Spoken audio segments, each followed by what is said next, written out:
For kickboxing section 3, we're going to go over all our defenses for this cycle. So starting in your kickboxing guard stance, the first defense we have is a cover. You're going to take your front hand, you're going to put it at the back of your head. Your elbow is going to be as close to your head as physically possible. You should be touching your head with your arm.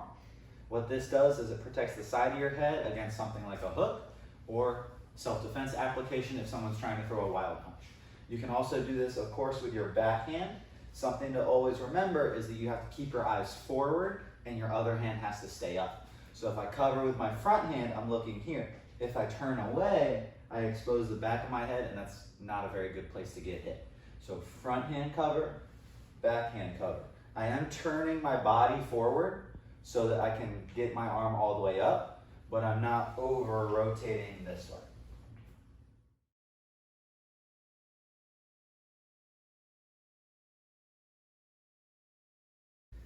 Next defense is going to be a crush.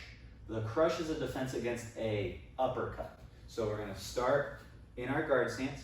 When you do a crush, you're going to take your hand and glue it to your head, and then you're going to take your elbow and cross under your chin and cover this way. So it's like a cover down below your chin. We call it a crush. So other hand, if I take my back hand, I'll cross my elbow over in front and I'll block here. This is, like I said, a defense against that uppercut.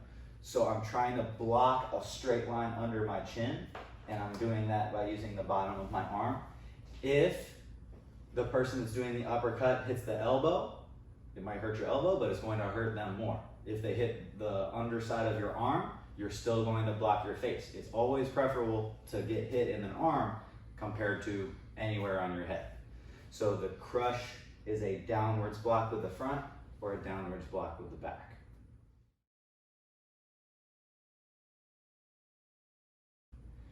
Next up we have our duck, which kind of leads into our bob and weave.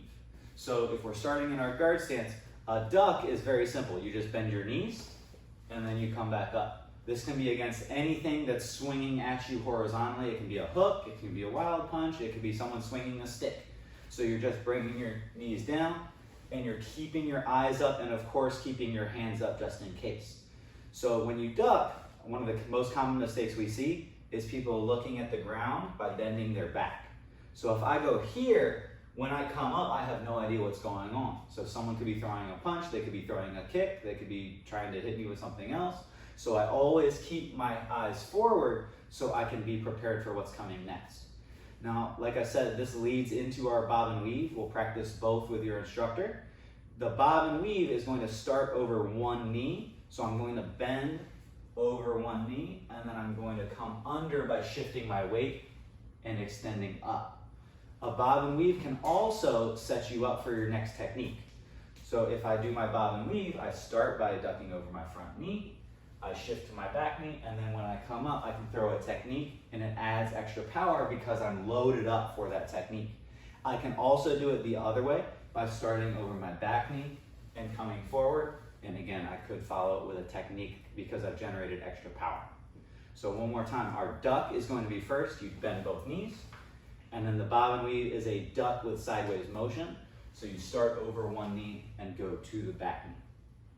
So with your duck and bob and weave, you're going to follow after your instructor. We're going to start with just a couple repetitions of duck. It's very simple, so it shouldn't take too many. All you're going to do is bend the knees and come back up. Again, you're trying to simulate something is going over top of your head, whether it's a hook or a wild punch or a wild swing. So you're just bending down and coming back up every time the instructor gives a count. For the bob and weave, for right now, we're just going to do the one over our front foot first. So anytime the instructor gives a count, you're going to duck and shift to your back leg and then come up and reset your guard stance. So right now we're not adding anything in, we'll add in techniques later.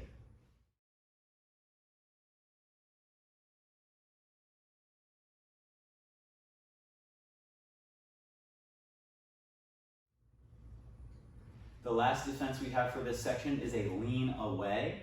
This is a defense mainly against an uppercut, but can be used for any technique that may end up short. So we're going to start in our guard stance. All you're going to do for your lean away is shift your weight more over your back leg. So I'm just leaning back away from a technique.